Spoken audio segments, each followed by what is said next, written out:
Hello everyone. Before we begin, we want to sincerely apologize for the last minute changes we announced just a day before the webinar regarding the meeting platform we selected for this session. Thank you for your understanding. Good afternoon again. Our webinar will start in 5 minutes.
Welcome everyone and good afternoon. We hope you're all doing well. Thank you for taking your time to join us today. I am Jessica. And I am Francine. We're excited to be your host for today's program.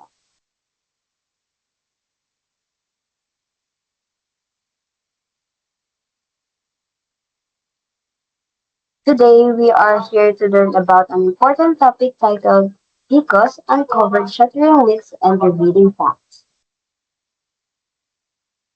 Let us begin our program with an opening prayer. May we request everyone to bow down their heads for a short prayer to be led by Miss Sarah Jane Sol.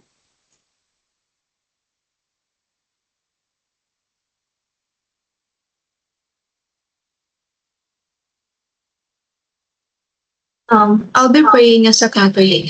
If you have different beliefs, I honor and respect them, and you are welcome to pray according to your own souls. Let us bow down our heads and acknowledge the presence of the Lord. As we start this new day for new learning, we ask for your guidance. Lead us all the way. May you let us see through your eyes, listen through your ears, and speak with your mouth. Be with us as we explore the world. Give us the heart to love and be kind to one another. In Jesus' name, amen.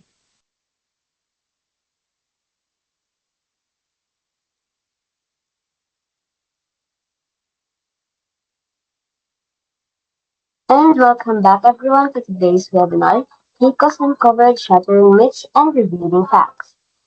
Before we dive in, let me ask you, how many of you have ever felt like you're running a race with no finish line?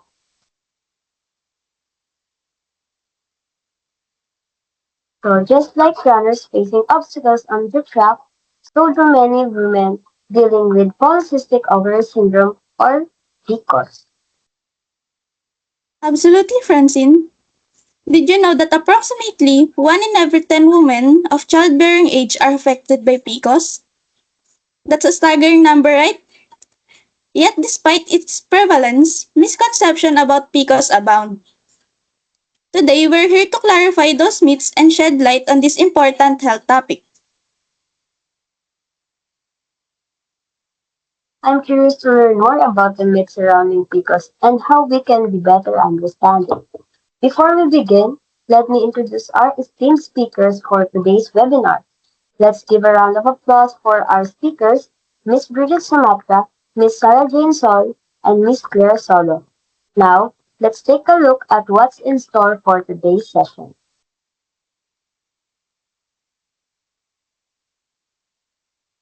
Our speakers will walk us through the essential aspects of PCOS, from understanding what it is and recognizing its symptoms to debunking common myths and exploring effective ways to manage it. Whether you're someone diagnosed with PCOS, know someone who has it, or simply just want to learn more, this session will provide you with valuable insights. So stay with us as we uncover the truths about PCOS and learn practical ways to navigate it. And without further ado, let's welcome our first speaker, Miss Bridget Agata Samatra, who will talk us about what PCOS is, including its diagnosis and signs, and also the symptoms.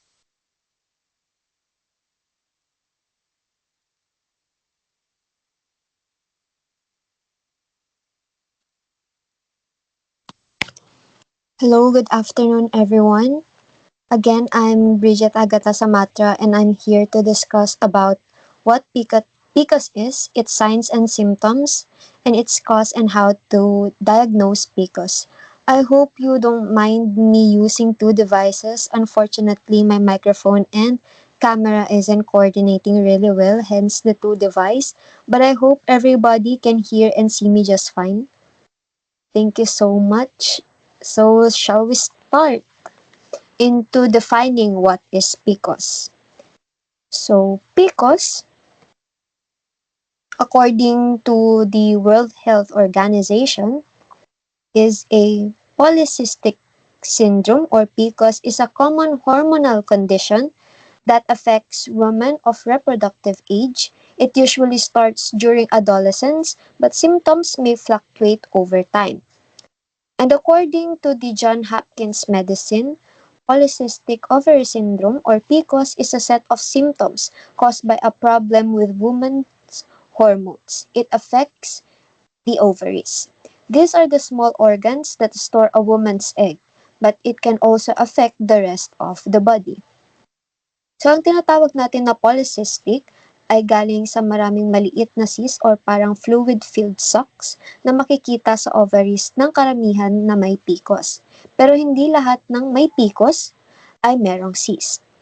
Ang PCOS or polycystic ovary syndrome ay isang common or pangkaraniwan na hormonal condition.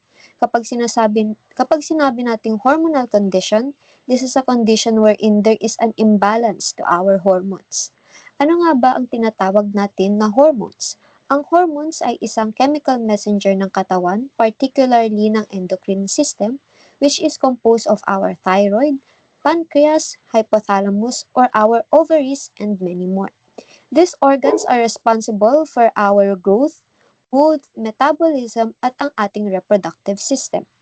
So when we say hormonal imbalance, we are referring to the not normal level of hormones, either sobra or kulang, which leads to some serious health issues. In PCOS, may sobrang production ng androgens or male hormones tulad ng testosterone, kaya nagkakaroon ng irregular periods, acne, or unwanted hair growth.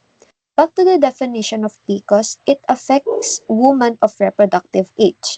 So what do we mean by the term reproductive age? This is the age of a woman kung saan maaari or kaya nitong mabuntis at manganak or to bear a child. Typically, this happens to women whose age is 12 up to 49 years old. This is why it usually starts during adolescence. But again, the symptoms may fluctuate over time. Meaning, maaaring pwedeng magbago ang mga symptoms ng mga may PCOS over time or habang tumatagal. So back to so what does the definition from Johns Hopkins Medicine and World Health Organization have in common? First, they both agreed that PCOS is a hormonal condition that affects women of reproductive age, primarily impacting the ovaries, which stores a woman's egg.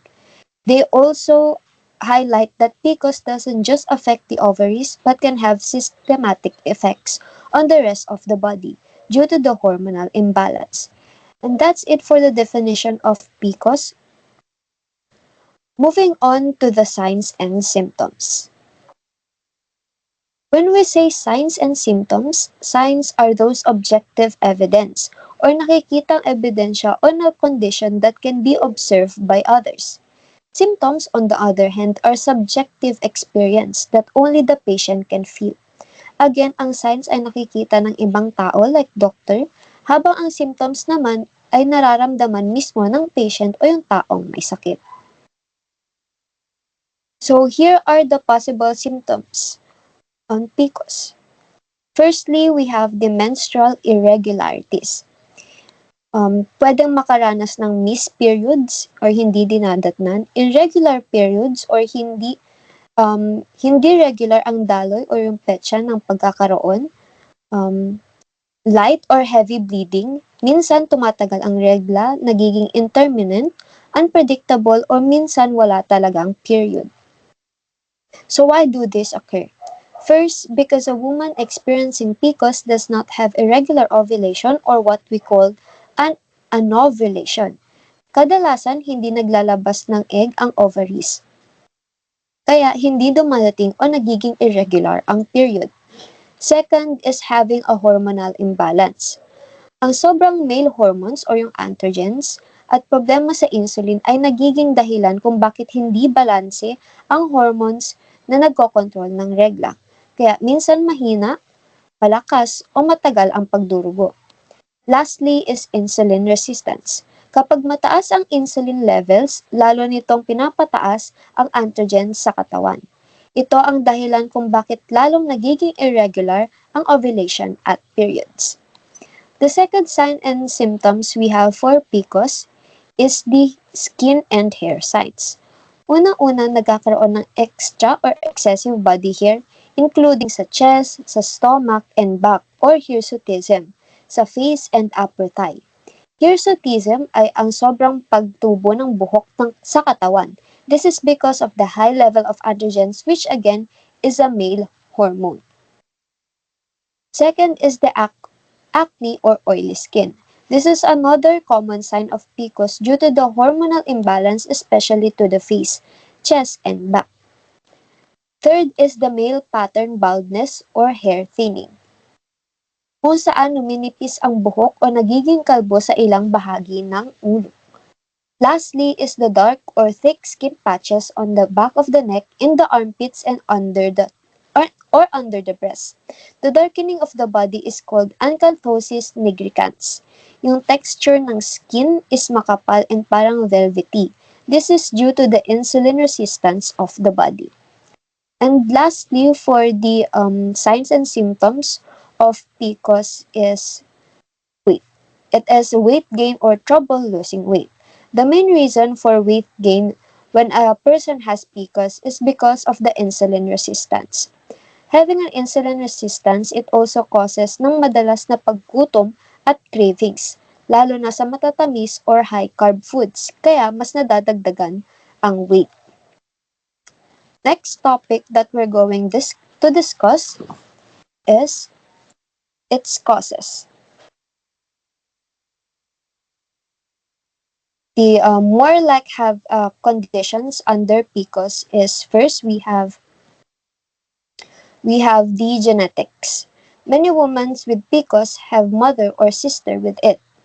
So studies have shown a strong familial link, meaning women with a family history of PCOS, particularly mothers or sisters, have a significantly higher risk of developing the condition, indicating that genetic factors play a role in its development, even though the exact genes responsible are still researched and no single gene is solely responsible for causing PCOS.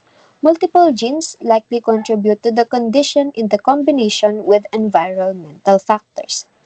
Second is insulin resistance. So paulit-ulit natin tong nabanggit when it comes to defining PCOS and its signs and symptoms. Many women with PCOS have insulin resistance, especially if they are overweight or obese. Moving on to the insulin resistance, hindi maayos na nagagamit ng katawan ang insulin for glucose in the cells to convert it into energy. Because of this, tumataas ang insulin levels in the blood na nagiging dahilan ng fat storage, lalo na sa tiyan. Kapag sobrang insulin, lalo nitong pinapagana ang ovaries para gumawa ng androgens or again the male hormones na nagpapalala ng mga sintomas ng symptoms gaya ng irregular periods at weight gain. And lastly is the high level of androgens. Androgens, again, are a male sex hormones that can prevent the ovaries from releasing eggs. The androgens are a male hormones tulad ng testosterone na natural ding meron ng katawan ng babae pero sa mababang level lang. Sa PCOS, nagiging mataas ang androgens na bumipigil sa ovulation o paglabas ng egg mula sa ovaries. Dahil nagiging irregular ang periods at nagkakaroon ng sintomas tulad ng acne, hirsutism o sobrang buhok sa katawan at hair thinning. That ends the discussion for the cause. Now we have the associated health risk of PCOS. First and foremost, the type 2 diabetes. This is due to insulin resistance. The blood sugar in the body increases, which leads to type 2 diabetes or the non-insulin dependent diabetes. Sa PCOS, may insulin resistance. Ibig sabihin, hindi maayos na nagagamit ng katawan ang insulin. Dahil dito, tumataas ang blood sugar levels na pwedeng humantong sa type 2 diabetes. Kapag hindi na-control, pwede itong magdulot ng iba pang komplikasyon sa katawan tulad ng problem sa kidneys, nerves, at sa heart. Next, we have the hypertension or the high blood pressure. In Tagalog, it is known as alta presyon. Due to the hormonal imbalance and weight gain, the individual with PCOS have a higher risk of having hypertension. Ang hormonal imbalance at weight gain na dulot ng PCOS ay nagpapataas ng chance or ng tsansa ng isang babae na magkaroon ng hypertension. Kapag mataas ang blood pressure, mas bumibigat ang function ng heart na pwedeng magdulot ng heart disease or stroke in the future. Next, we have the high cholesterol. PCOS can cause high cholesterol and triglycerides that can harm our heart. Ang PCOS ay pwedeng magdulot ng mataas na cholesterol at triglycerides sa dugo. Kapag mataas ang bad cholesterol at mababa ang good cholesterol, tumataas ang risk ng heart disease at iba pang cardiovascular problems.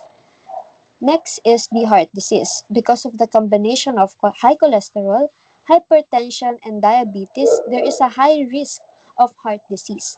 Dahil sa kombinasyon ng high cholesterol, hypertension, at diabetes, mas tumataas ang risk ng isang babae na may PCOS na magkaroon ng heart disease. Ang mga kondisyon na ito ay nagpapahirap ng daloy ng dugo at nagpapataas ng possible ng heart attack or stroke. Lastly, we have the endometrial cancer. The irregular periods can cause the buildup of the uterine lining. Ang irregular period sa PCOS ay nagiging sanhi ng pagkakapal ng uterine lining, which is the endometrium.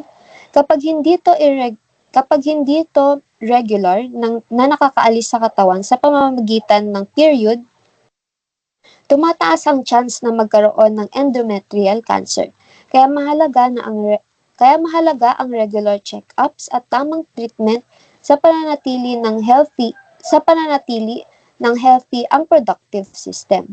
Due to this complication, mahalaga na ma-manage ng maayos ang PCOS sa pamamagitan ng tamang diet, exercise, at gamutan para maiwasan ang malalang sakit in the future.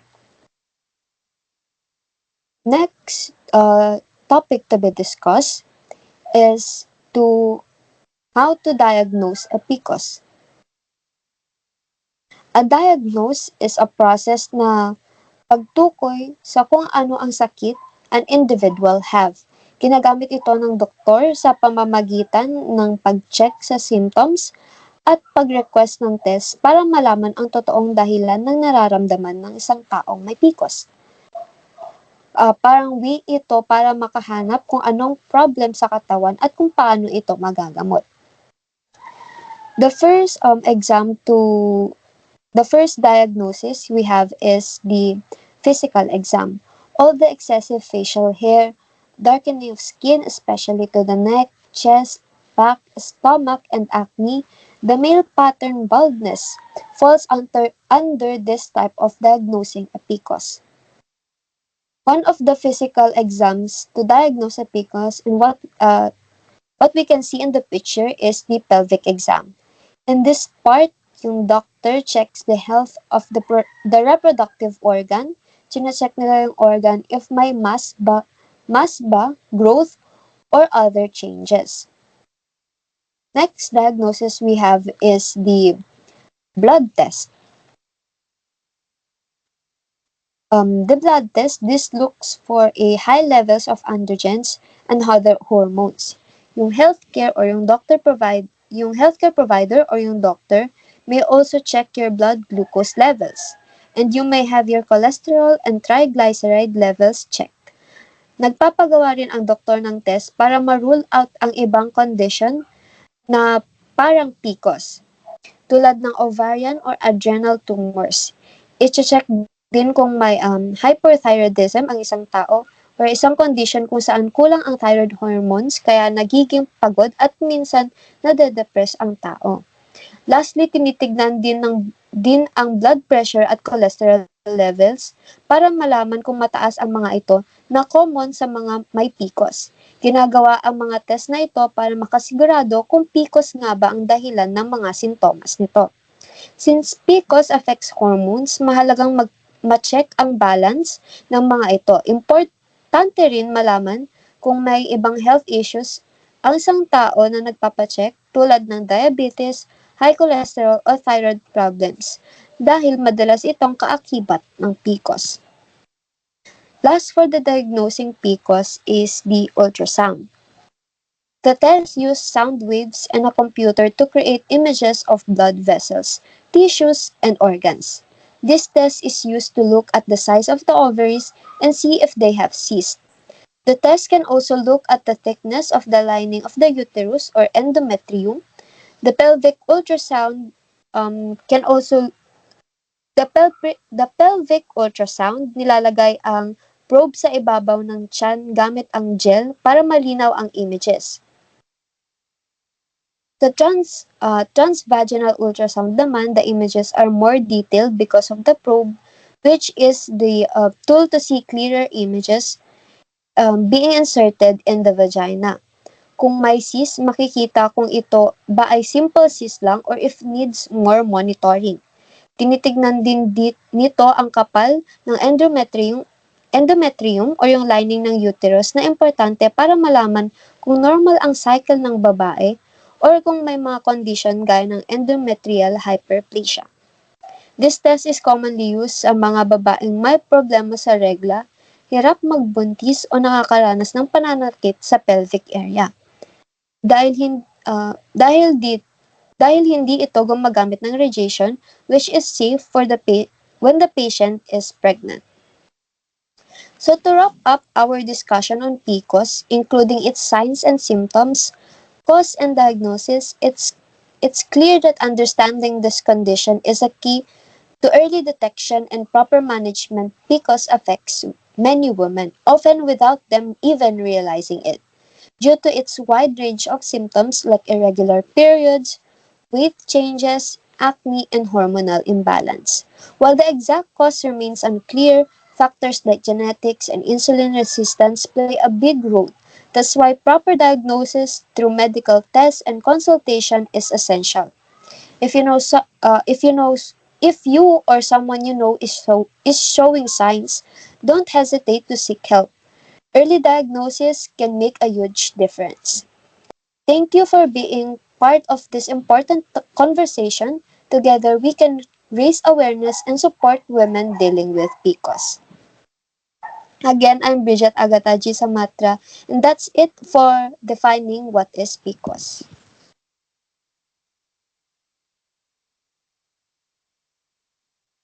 Thank you, Ms. Samatra. That was really informative. Right, Francine? Oo nga, it's important to understand that in the basics, di ba? It is also important to note that not every woman with PCOS will experience all these symptoms. Now, let's move on to our next topic, the common misconception about PCOS. This will be tackled by Ms. Sarah Jane Sol.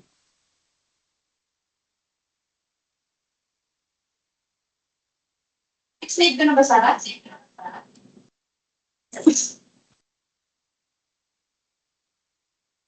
Good morning sa inyong lahat. I am Sarah Jane Sol, and I'll be your speaker for this topic. Before we begin, gusto ko muna kayong tanungin. Who here knows someone with PCOS or has been diagnosed with it? Pwede kayong mag-heart up or thumbs down if no. Oh, marami-rami kayong kilala. So, based nga sa ating first speaker na si Ms. Samatra, PCOS or Polycystic Ovary Syndrome is one of the most misunderstood health conditions affecting women. Maraming misconceptions na nagdudulot ng takot, confusion, at minsan maling treatment. But today, we will bust those myths with science and explain PCOS in a way that's easy to understand. So, ready na ba kayo? Let's begin. Let's jump into our first myth. PCOS only affects overweight women. Alam ko ilan sa inyo is nakakarinig na nito. So, who here has heard this before? Oh, si Miss Francine, narinig niya to. So, PCOS can affect women of all body types. Kahit slim ka, normal weight, or underweight. Pwede ka rin magkaroon ng PCOS. PCOS does not discriminate. It can affect anyone, regardless of their size. So, bakit nga ba ito yung case? So, ang dahilan nito is ang tinatawag natin na insulin resistance. Just like what Miss Agata Samatra tackled kanina, yun yung insulin resistance. Ang insulin ay isang hormone that helps our body convert sugars and starches into energy. So kapag sinabi nating insulin resistance, meaning our body struggles to process sugar properly. So kapag nangyari to, nagpo-produce ang katawan natin ng excess insulin which trigger high androgen levels or yung ating male hormones, leading to symptoms like irregular periods, acne, and weight gain. Pero hindi ibig sabihin na lahat ng may PCOS ay overweight. Remember that adopting healthy eating habits and regular exercise can help manage these symptoms. Fun fact lang, alam niyo ba na may mga athletes and influencers like Miss Pauline Luna Soto na merong PCOS despite being physically fit? Ibig sabihin lang nito na hindi lang sa body weight nakikita ang PCOS, kundi sa hormones din natin. Okay? So moving on to our second myth, only women in their 20s and 30s can have PCOS. Sinong naniniwala dito? Thumbs down if no, heart react if yes. Okay. So, PCOS is diagnosed when women start planning for a baby, which is usually happens in their 30s or 20s. Dahil dito, nagkakaroon ng misconception sa ganitong edad. Pero ang totoo, PCOS can occur at any age after puberty. While it's often diagnosed in women during their 20s and 30s, especially when they're trying to conceive, teenage girl can also have it. Madalas nag-uumpisa ito during puberty. Pero hindi agad napapansin dahil normal lang naman na irregular ang period sa simula. Di ba? When we were teenagers, very irregular din yung period natin. Kaya minsan, teenagers ignore symptoms like irregular periods, sudden weight changes, hormonal acne, and excess hair growth or hair thinning. Another reason why this myth exists is because PCOS symptoms can look different at different ages. Sa teenagers, minsan pinapalampas lang kasi baka nag-a-adjust yung hormones natin. Sa women in their 20s and 30s, mas napapansin kasi nga nagkakaproblema na tayo sa fertility. Sa older women naman, minsan hindi na rin nila napapagtuunan ng pansin kasi nga focus na sila sa menopause-related changes. Kaya mahalagang huwag natin baliwalain ang symptoms kahit bata pa tayo. Kung ikaw or yung friend mo or yung kakilala mo may irregular periods, sudden weight changes, or hormonal acne, it could be a sign of PCOS. So, huwag tayo maghintay. It's best to consult a doctor para malaman ang next step. Now, let's tackle the next myth that you can't get pregnant if you have PCOS. Sinong naniniwala dito na hindi daw pwede mabuntis kapag may PCOS? Okay. So, while it's true that many women with PCOS face challenges with fertility due to irregular ovulation, this does not mean na hindi na sila pwede magbuntis, okay? Maraming tao ang naniniwala sa myth na to dahil sa kakulangan sa impormasyon. Ang mga sintomas ng PCOS, tulad nga ng irregular periods at hormonal imbalance, ay madalas na nagiging sanhi ng takot at pag-alala. Kaya naman, kapag naririnig nila ang salitang PCOS, agad nilang naiisip na katumbas ng infertility. So, maaaring mahirap hulaan kung kailan sila fertile dahil nga sa irregular ovulation, but the good news is, meron naman tayong mga or medical advances like IVF or in vitro fertilization. So, pwede sila magbuntis through that. Fun fact lang din, did you know that Victoria Beckham and even some beauty queens have PCOS? Pero nakakapag-produce pa rin sila ng baby? So, just because na-diagnose ang isang tao na meron siyang PCOS, hindi ito automatic infertility. There are ways to manage it. So, ngayon, may question ako sa inyo. If someone told you they have PCOS and are worried about infertility, what words of encouragement would you give them? Sige nga, pa-chat sa chat box and I will read them. Then pipili ako ng isa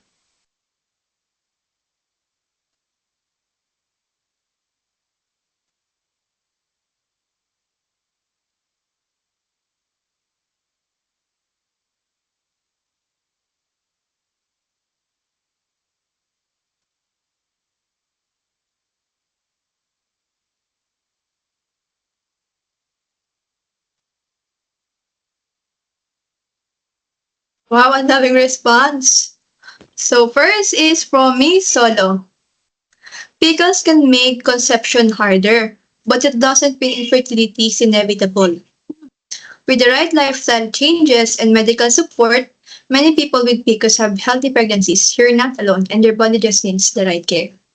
Oh, according naman kay Miss Maria, huwag kang mawalan ng pag-asa. Maraming babae na may PCOS ang nagkakaroon pa rin ng baby. Katulad na lang ng tita ko. Oh, she's diagnosed ng PCOS, but nung nag-pandemic, ayun, nagkaroon sila ng blessing. Iba-iba lang talaga ang journey. May mga treatments at lifestyle changes. Okay, that's good point. Now, next is from Miss Agatha. I would kindly reassure them that a diagnosis of PCOS should not discourage their hopes of starting a family, as numerous women facing PCOS have been able to achieve pregnancy by embracing tailored treatments, adopting healthy lifestyle modifications, and relying on medical assistance. It's important not to give up and to remain optimistic about the possibility of conception. Wow, I love that answer. Oh, so that's a beautiful and reassuring messages, ano? So, a PCOS diagnosis does not mean impossible na ang pregnancy. Maraming babae na may PCOS ang nagkaka-baby, lalo na with the right treatment, healthy lifestyle choices, and medical guidance. Every journey is different, but what's important is huwag tayo mawala ng pag-asa at kumonsulta ng tamang doktor para makahanap tayo ng best approach for them. So, thank you po sa inyong thoughtful response.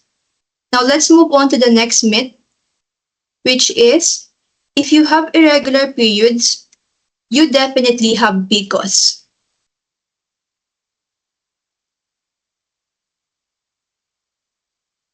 So, while it's true that irregular menstrual cycles can be a symptoms of PCOS, they can also be a cause of by other factors. Unang-una na dyan ay stress. So, stress can delay your period as it affects the hormonal balance in our bodies. When we're under pressure, our body produces more cortisol, which can interfere with the hormones that regulate our menstrual cycle. This is why many women notice changes in their periods during stressful times. Next is thyroid disorders, which can significantly affect our hormone levels. The thyroid gland plays a crucial role in regulating metabolism and menstrual cycles. If it's underactive or overactive, it can lead to irregular periods, making it essential to check thyroid function if you're experiencing changes.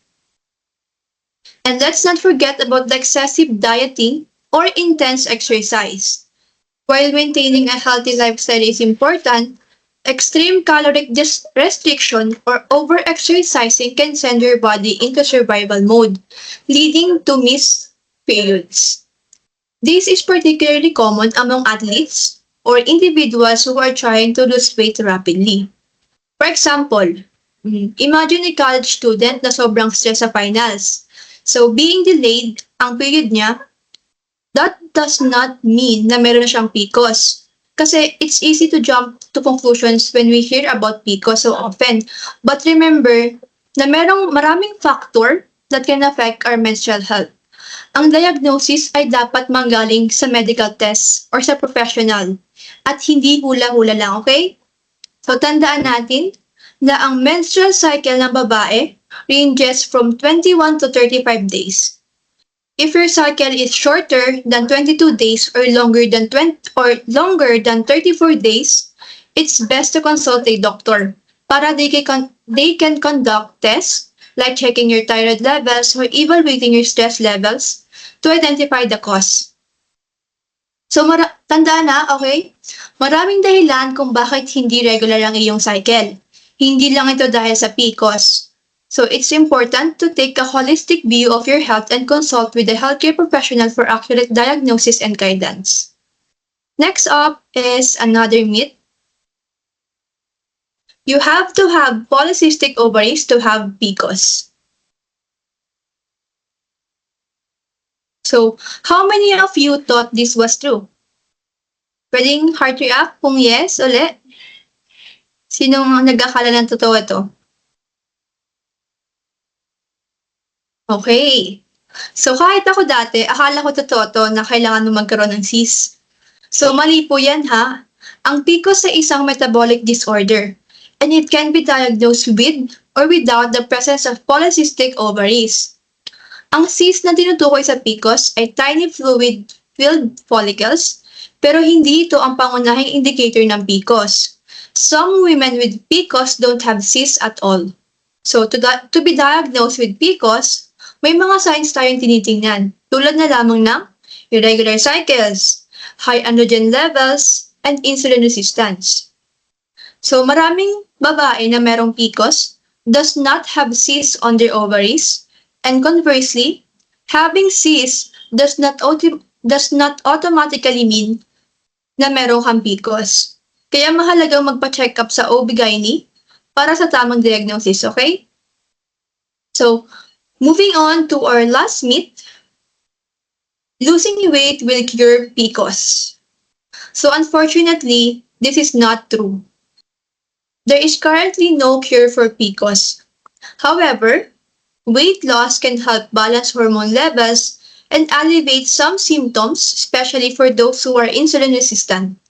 Pero tandaan natin na weight loss alone won't solve everything, ha? It's just one piece of the puzzle. Pero, bakit nga ba mahirap magbawas ng timbang ang mga taong may PCOS? Ito ay dahil sa kanilang slower metabolism and intense cravings. Ang PCOS ay nagdudulot ng hormonal imbalances na nakakaapekto sa metabolism.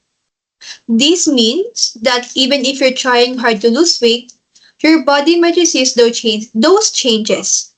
For example, extreme dieting can lead to increased cortisol levels, which is the stress hormone. Kapag tumaas ang cortisol ng isang tao, mas mahirap magbawas ng timbang dahil nagiging gutom ka at nagkakaroon ka ng cravings. So, ang healthier approach is gradual weight loss para hindi ma-stress ang katawan natin. So, tandaan na ang PCOS ay isang chronic condition, which means it requires ongoing management. Think of it like maintaining a car. Kahit na maganda ang makina mo, kailangan mo pa rin ito i-maintain para hindi masira. So the best way to manage it is through proper diet, regular exercise, and medication if needed. So to summarize, PCOS is complex and maraming myths ang nagiging dahilan ng confusion. Pero most important takeaway is PCOS is manageable and you are not alone. So that's all, guys. I hope you feel more informed and empowered. Thank you. I hope this discussion helped clear up some misconception, okay?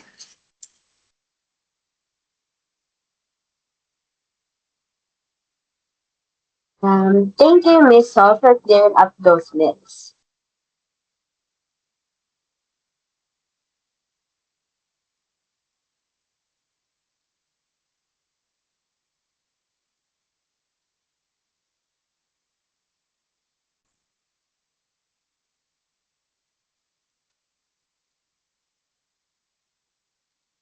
Yes, that was very enlightening.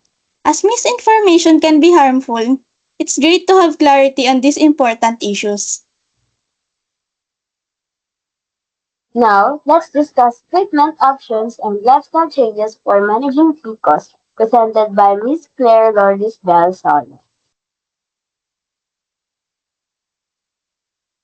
Good day, everyone. Again, I am Claire Solo, and now we will uncover the truth about lifestyle and diet changes related to polycystic ovary syndrome, or PCOS. Just like what Ms. Samatra and Ms. Sol said, PCOS is a hormonal disorder that affects many women worldwide. While there is no cure for PCOS, it can be effectively managed through diet and lifestyle changes. And now, we will explore how balanced diet, sleep hygiene, and regular physical activity can improve PCOS symptoms and overall health. There are many misconceptions surrounding this condition, so let's separate fact from fiction. This discussion will focus on three key aspects: sleep requirement, why quality sleep is essential for hormone regulation and why we should maintain a healthy circadian rhythm, regular physical activity, the truth about exercise and PCOS, and balanced food intake. How diet plays a crucial role in managing symptoms.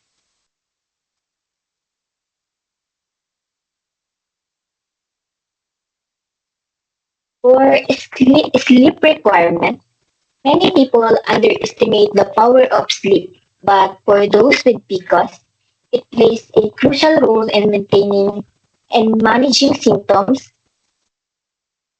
So what happens when you have poor sleep? Study shows that poor sleep can increase stress hormone, which is cortisol, that can worsen insulin resistance, disrupts hormonal balance leading to irregular menstrual cycle, at pwede rin itong makakontribute sa pag-gain ng weight o pagtaba. To improve health on women with PCOS, recommended na makakuha sila ng 7 to 9 hours of sleep gabi-gabi. Having a consistent sleep duration can make a significant difference in the long run. Additionally, the circadian rhythm plays an important role in regulating our sleep and wake cycle. So, ano nga ba ang circadian rhythm? And why is it important to follow? It is the body's natural 24-hour internal clock that regulates sleep, hormone production, metabolism, and other essential functions. It is primarily influenced by light and darkness, signaling when we should be awake and when it's time to rest. For individuals with PCOS, maintaining a healthy circadian rhythm is crucial disrupt, because disruptions can lead to hormonal imbalances, increased insulin resistance, and metabolic issues. Kapag hindi nasusunod ang tamang body clock tulad ng madalas na pagpupuyat, hindi regular na oras ng pagtulog o sobrang screen exposure bago matulog, apektuhan nito ang melatonin production. It is a hormone that plays a role in regulating reproductive hormones. This can worsen menstrual irregularities and PCOS symptoms. By following a sleep schedule, avoiding screens before bedtime, and creating a relaxing nighttime routine, individuals with PCOS can help their bodies maintain hormonal balance, regulate metabolism, and improve overall well-being. So, proper sleep isn't just about rest. It's a key factor in managing PCOS symptoms and supporting long-term health. Next is regular physical activity. Merong mga common myths na ang sabi, intense workouts lang daw ang nakakatulong sa pag-manage ng PCOS, which is entirely not true. While strength training at cardio ay beneficial, kahit ang low impact such as yoga, walking, and even swimming can reduce stress and improve insulin sensitivity. Pwede naman pag-perform ng Pilates, cycling, at kahit dance workouts because this can boost metabolism. As for how long and how often they should exercise, experts recommend at least 30 minutes of moderate to intense workout at least 5 days a week for general movement. Para sa strength training, at least 2 to 3 times per week naman for muscle development, metabolism boost, and regulate hormones. So, bakit nga ba mahalaga ang exercise sa pag-manage ng symptoms ng PCOS?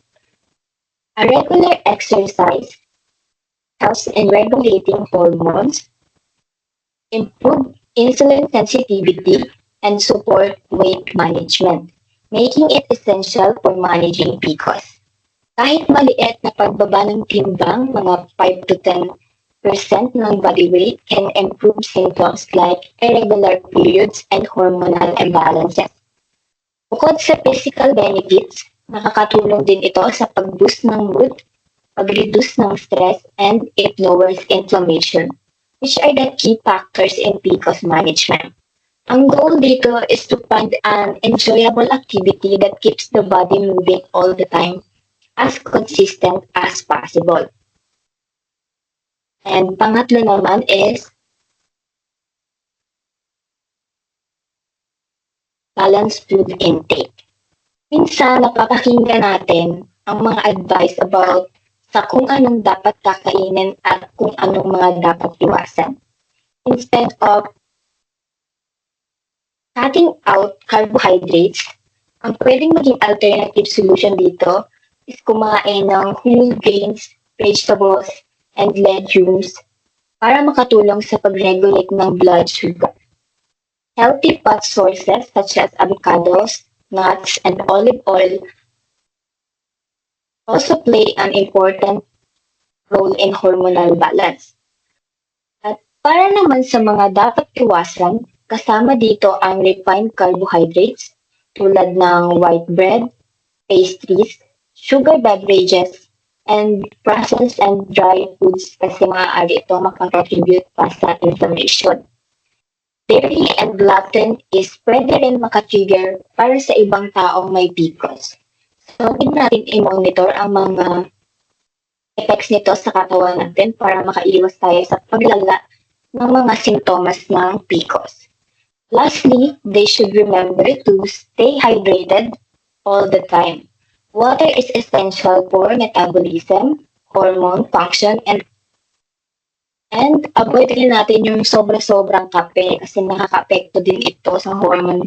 At nakaka-apekto rin ito sa hormone regulation ng katawan. The goal is to nourish your body, not to restrict it.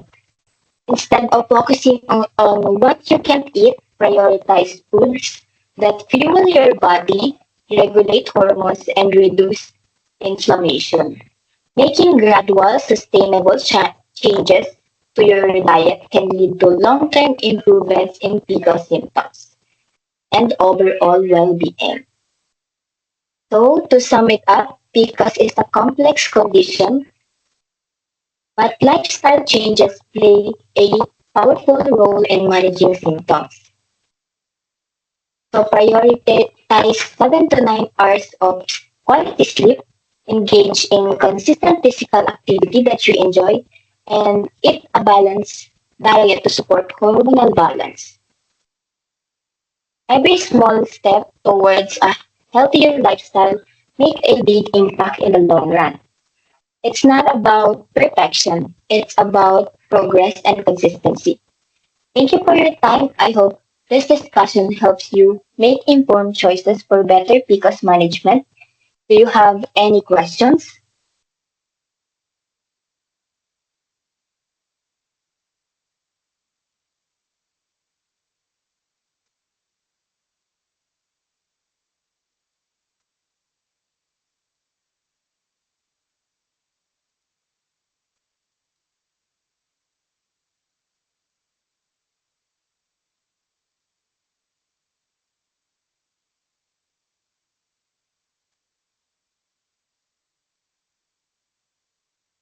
Thank you for Miss Solo for that valuable information.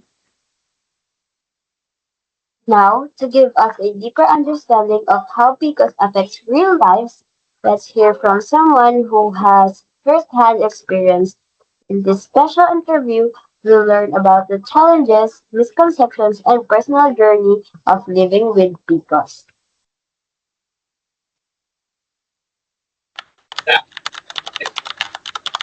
Good afternoon, Miss. Good afternoon. My name is Kiana Maanyaw. I am already 20 years old. Okay po. Kailan po kayo na-diagnose sa may PCOS? Na-diagnose ako way back last year, October 5, or basta first week of October 2024. So recently,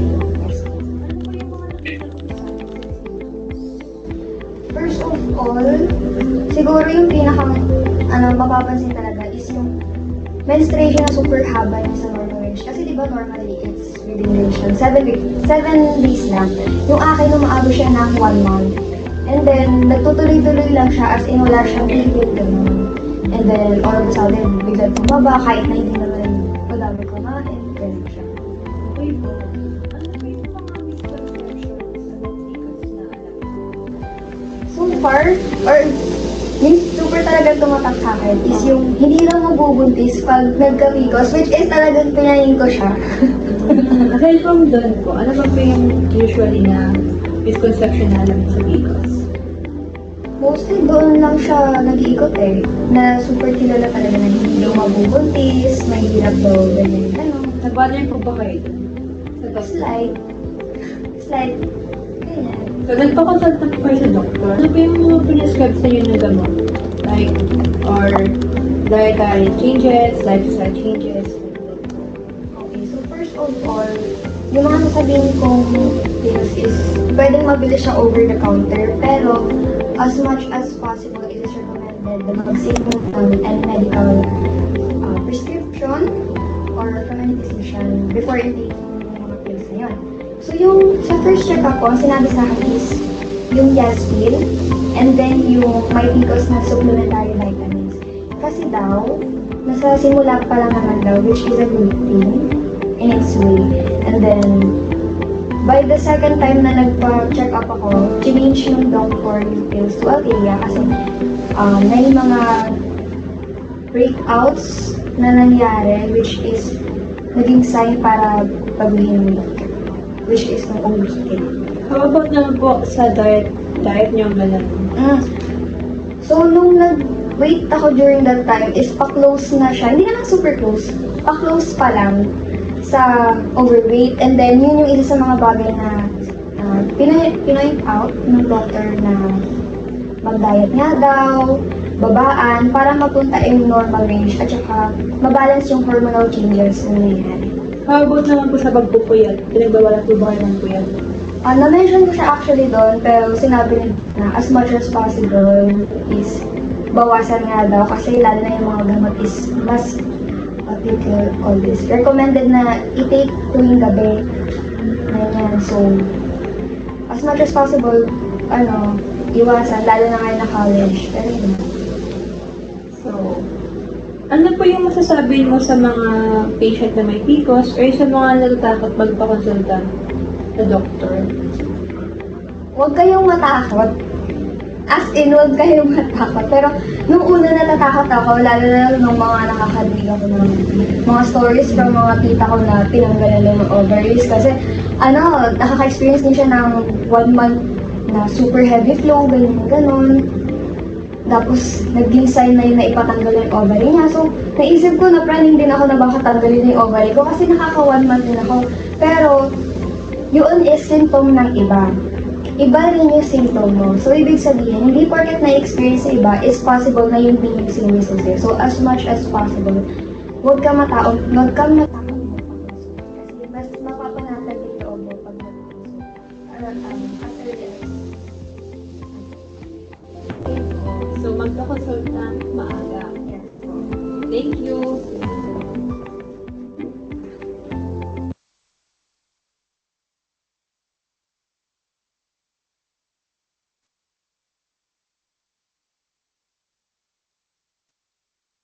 As we wrap up today's discussion, let's do a recap of what we've learned. PCOS is a complex condition that affects many women in various ways.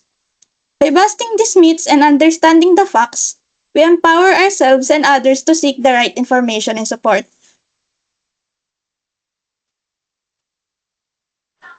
And remember, it's not just about what you eat, it's also about how you live. Stress management and adequate sleep are crucial components of a healthy lifestyle for those with PCOS.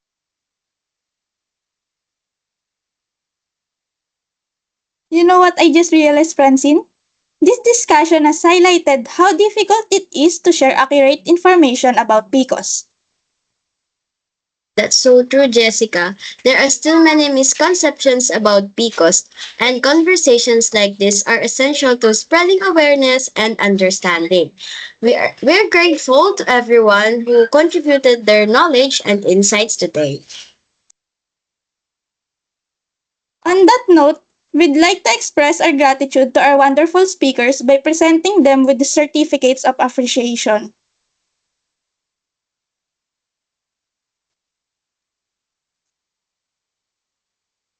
And with that, we would like to give our first speaker, Miss Bridget Agata Samatra, the certificate of appreciation as she shares her knowledge by discussing what PCOS is, its sign and symptoms, also their causes and diagnosis, given this 22nd day of February 2025. And for our second speaker, Ms. Sarah Jane Sol, we also like to give you our appreciation given this 22nd of February for tackling the myths and facts of PCOS.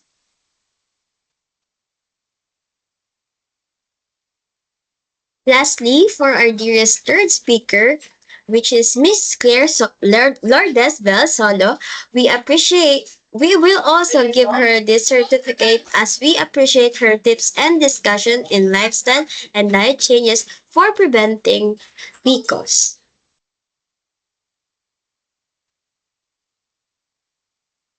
Once again, thank you everyone for your time and valuable insights. We truly appreciate your contribution to this discussion. As we close this webinar, we would like to thank you for joining us today. We encourage you to share what you've learned with friends or family who may be affected by PCOS. Together, we can break down the stigma and misinformation surrounding this condition. Remember, knowledge is power.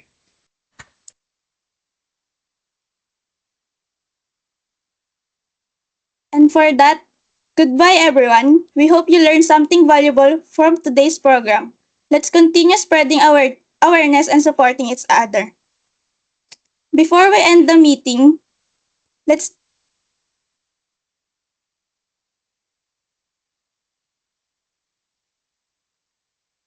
Before we end the meeting, let's take a documentation po.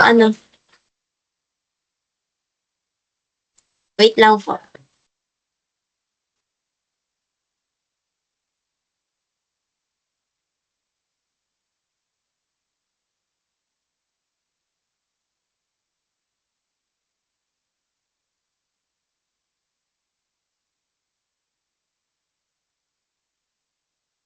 Okay, wait lang.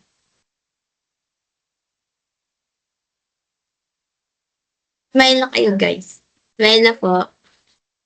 1, 2, 3.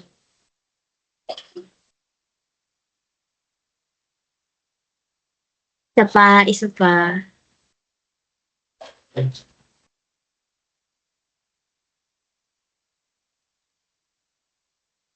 Ayan, okay na po.